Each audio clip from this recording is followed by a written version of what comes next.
बिस्मिल्लाहिर्रहमानिर्रहीम। अस्सलाम वालेकुम बेटा, कैसे हैं आप लोग। बेटा first year chemistry chapter number 11। आज हमारा टॉपिक होगा activation energy and Arrhenius equation. बेटा हम स्टार्ट करते हैं एक्टिवेशन एनर्जी से। बेटा एक्टिवेशन एनर्जी है the minimum amount of energy required for an effective collision. Effective collision. अब बेटा आपने सबसे पहले तो समझना है कोलिजन के बारे में कि जब भी हम बेटा कोई रिएक्टेंट लेते हैं और उस रिएक्टेंट का आपस में रिएक्शन करवाते हैं, यानी हमने A2 और B2 ये दो रिएक्टेंट ले लिए और इनका रिएक्शन करवा के हम प्रोडक्ट बनाना चाहते हैं, तो आपने याद रखना है कि रिएक्शन करवाने के लिए जब भी हम ए और बी को मिक्स करेंगे तो ये दोनों आपस में कोलाइड करेंगे। ये दोनों आपस में क्या करेंगे? कोलाइड करेंगे। जब ये दोनों आपस में कोलाइड करेंगे तो बेटा वो कोलिजन जो होगा वो दो तरह का हो सकता है, या तो वो इफेक्टिव कोलिजन होगा या इनइफेक्टिव कोलिजन होगा। अगर वो इफेक्टिव कोलिजन होगा तब प्रोडक्ट बनेगी, और अगर वो इनइफेक्टिव कोलिजन है तो ये कोलाइड करके वापस अपनी असल शेप में वापस आ जाएंगे, ये प्रोडक्ट नहीं बनाएंगे। हमने बात को समझना है कि दो जो है वो मॉलिक्यूल आपस में कोलाइड कर रहे हैं जब प्रोडक्ट बनाने के लिए, तो जब वो कोलिजन होगा तो वो कोलिजन दो तरह का हो सकता है, या तो वो इफेक्टिव होगा या वो इनफेक्टिव होगा। प्रोडक्ट बनाने के लिए दो हमने रिएक्टेंट ले लिए, एक ए है दूसरा बी है। अब जैसे ही हम इन दोनों रिएक्टेंट को मिक्स करेंगे तो ये दोनों आपस में कोलाइड करेंगे, ए और बी आपस में क्या करेंगे? कोलाइड करेंगे। जैसे ही ये आपस में कोलाइड करेंगे तो उनका कोलिजन जो है वो अगर इफेक्टिव हुआ तो वो प्रोडक्ट बनाएगा, अगर इनइफेक्टिव हुआ तो प्रोडक्ट नहीं बनाएगा। ये वापस कोलाइड करके ए और बी ही रहेंगे, प्रोडक्ट में कन्वर्ट नहीं होंगे। अब सवाल ये है कि कोलिजन जो है वो इफेक्टिव कब होगा? कोलिजन जो है वो इफेक्टिव कब होगा? इफेक्टिव कोलिजन होने के लिए बेटा जो है ना वो दो चीज़ें होनी ज़रूरी हैं कि जो मॉलिक्यूल आपस में कोलाइड कर रहे हैं उनके पास कुछ खास अमाउंट ऑफ एनर्जी होनी चाहिए, जिसको हम एक्टिवेशन एनर्जी कहते हैं, कि वो प्रोडक्ट बनाने की एनर्जी रखते हों। दूसरा, उनकी प्रॉपर ओरिएंटेशन होनी चाहिए। कोलिजन के दौरान जो कोलाइडिंग मॉलिक्यूल है उनकी प्रॉपर ओरिएंटेशन होनी चाहिए। प्रॉपर ओरिएंटेशन से क्या मुराद है कि मैंने कहा ए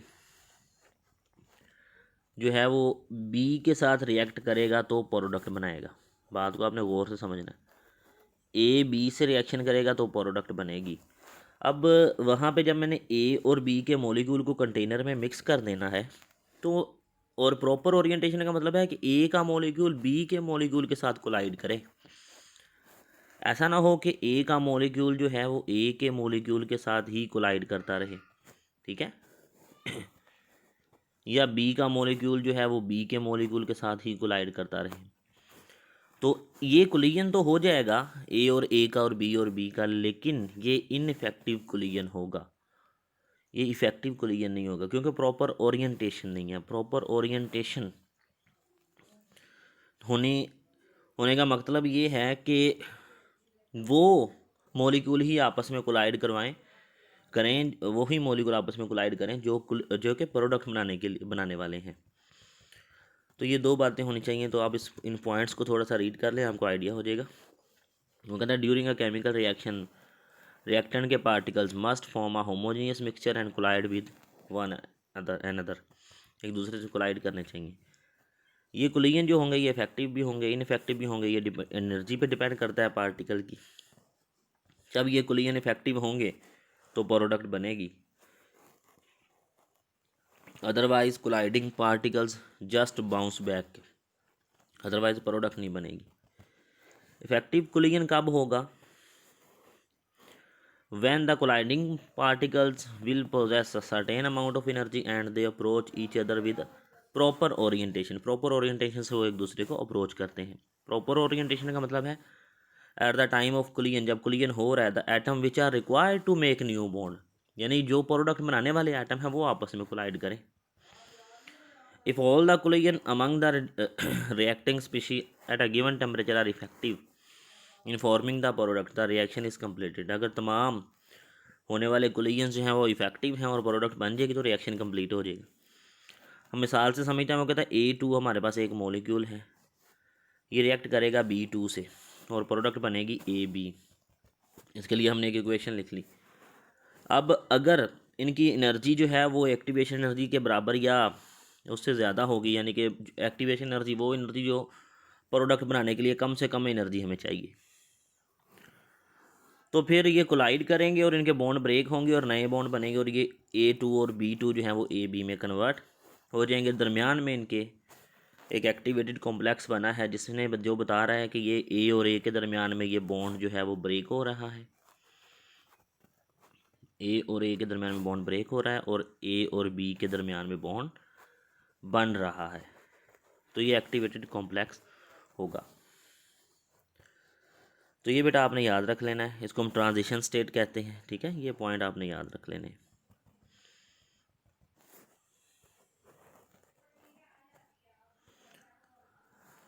वो कहता है डिवाइन कोलाइडिंग मॉलिक्यूल। अब बेटे आपने पॉइंट इसको समझना है कि वो कहता है जब कोलाइडिंग मॉलिक्यूल्स एक दूसरे को अप्रोच करते हैं, यानी एक दूसरे के करीब आते हैं, तो अल्टीमेटली उनके दरमियान पहले फोर्स ऑफ अट्रैक्शन होगी, एट द एंड जब वो बहुत करीब आ जाएंगे तो रिपल्शन भी स्टार्ट हो जाएगी। वो कोलाइड करते हैं और फ्लाई अपार्ट और एक दूसरे से दूर चले जाते हैं।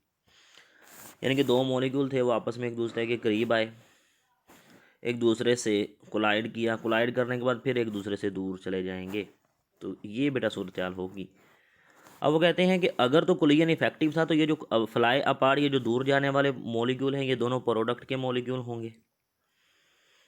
अगर ये इनइफेक्टिव है तो फिर ये ऐसे ही वापस आ जाएंगे जैसे रिएक्टेंट के मॉलिक्यूल एक दूसरे के करीब आए थे।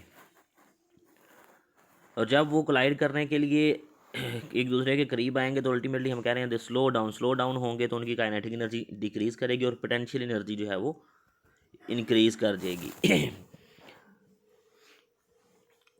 और जब रिएक्टेंट जो हैं वो एक पीक तक चले जाएंगे जब वो एक्टिवेशन कॉम्प्लेक्स बनाएंगे। ये हम ग्राफ भी पढ़ेंगे। एक्टिवेशन एनर्जी की अगर हम बात करते हैं तो बेटा हम कहते हैं कि ये हमारे पास ऊपर की तरफ एनर्जी है और ये पाथ है। यहाँ पे लेट्स सपोज रिएक्टेंट की एनर्जी थी, तो ये जब एक दूसरे को कोलाइड करते हैं तो ये मैक्सिमम एनर्जी पे चले जाते हैं।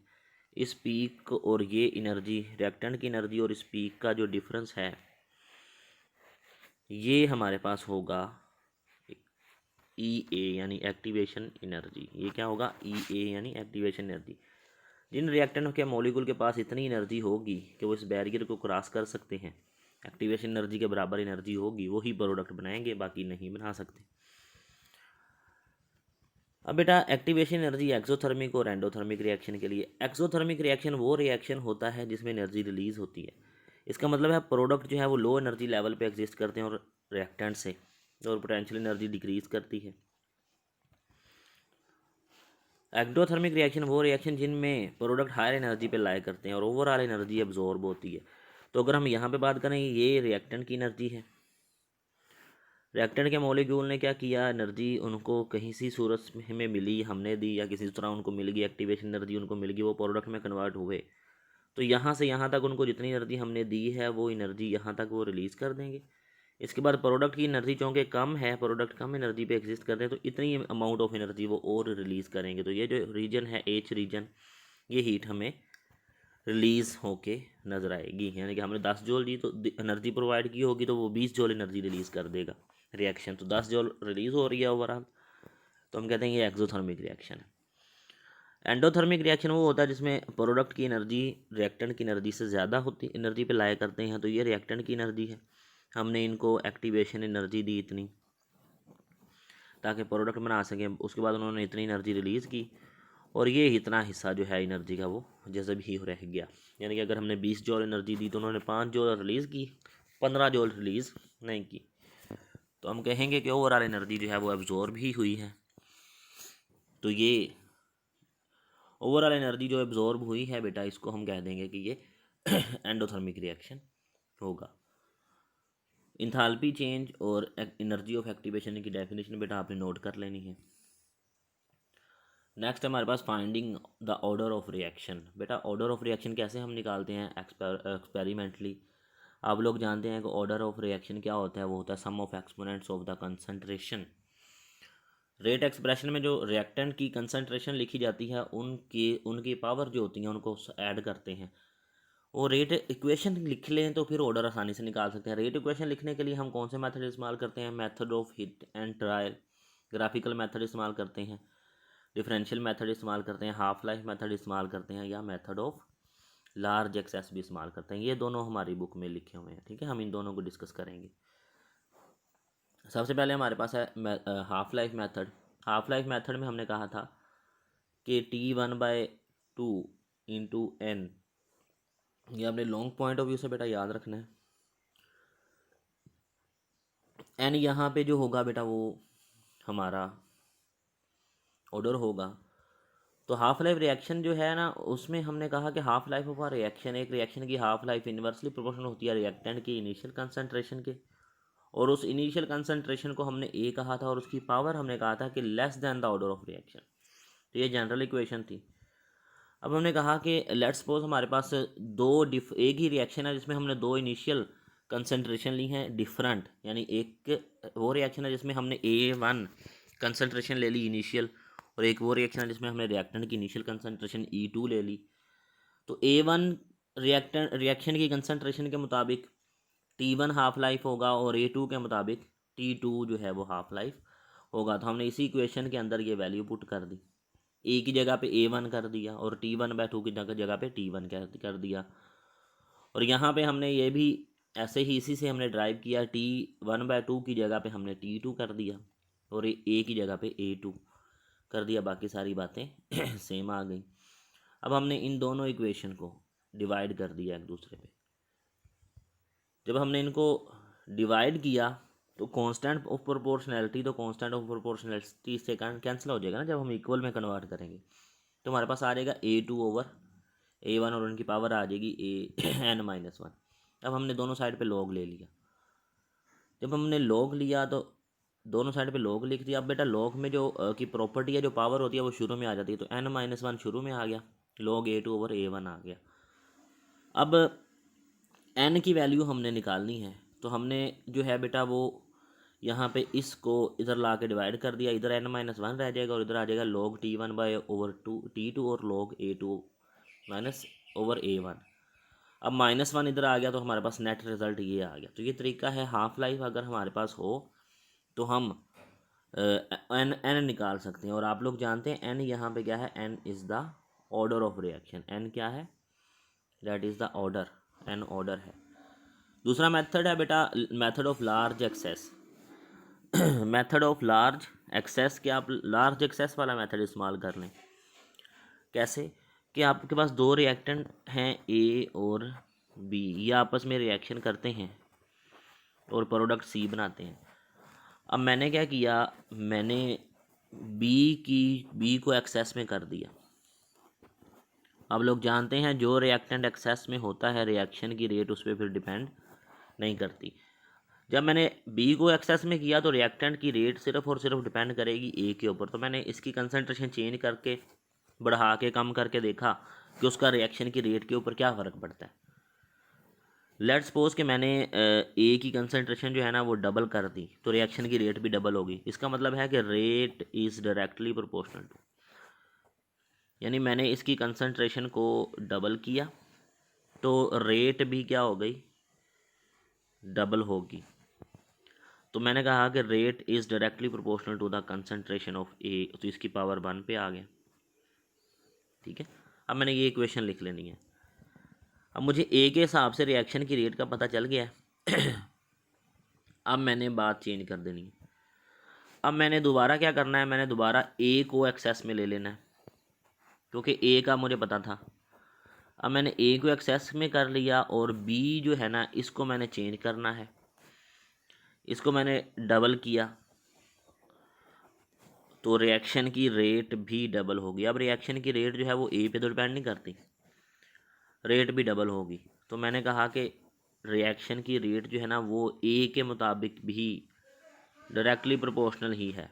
तो मैंने अब ये rate is directly proportional to A लिखा था, अब मैंने rate is directly proportional to B लिख लिया। अब इस रिएक्शन के लिए मैंने रेट लिखी दोनों को मिला के, ए और बी को। मैंने कहा कि rate is directly proportional to A multiply by rate directly proportional to the B, दोनों को मिला के लिख दिया। तो अब दोनों की पावर 1 1 आई है, तो इन दोनों को ऐड करूँगा तो ये रिएक्शन का ऑर्डर क्या आ जाएगा, सेकंड ऑर्डर आ जाएगा। तो ये बेटा एक ये मेथड है, मेथड ऑफ लार्ज एक्सेस। तो ये बेटा आपने जो है वो याद कर लेना है, ठीक है।